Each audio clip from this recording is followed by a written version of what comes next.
السلام علیکم دوستو، اگر آپ بھی پیاز کو زیادہ عرصے کے لیے اسٹور کرنا چاہتے ہیں تو میری دادی کا یہ والا طریقہ ضرور اپلائی کریں۔ اس کے لیے بہت سارا پیاز لے کے آئے، میں لے کے آئی ہوں 10 کلو، اور اس میں دیکھے کہ گلا ہوا نہ ہو، اس کو اسی طرح لمبا لمبا کاٹے، یا آپ لوگوں کی چوائس پہ ہے کہ گول گول بھی کاٹ سکتے ہو۔ میں نے خیر لمبا لمبا کاٹ کے بڑے پراتوں میں اس کو دھوپ میں رکھ دیا ہے، اور تقریباً 1-1.5 ہفتے کے لیے صبح نکالتی اور شام کو کمرے میں رکھ دی تھی۔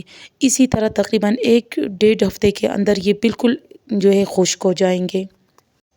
روز ان کو چیک کرتی جائے تاکہ اس میں کوئی بھی نرم پیاز نہ ہو، کیونکہ وہ بہت جلدی اس پہ فنگس آ جائے گا۔ جب سارے پیاز ایکولی وہ خشک ہو جائے اور کوئی بھی نرم اس میں نہ رہے تو پھر پرات سے نکال کے اس کو آپ کے ساتھ جو بھی اسٹوریج بوٹلز ہو یا باکسز ہو اس میں بھر کے رکھیں۔ میرے ساتھ تو یہ ایک چائے کی پتی کا ایک ڈبہ تھا، میں نے اسی میں اسٹور کر لیا کیونکہ یہ ایئر ٹائٹ ہوتا ہے۔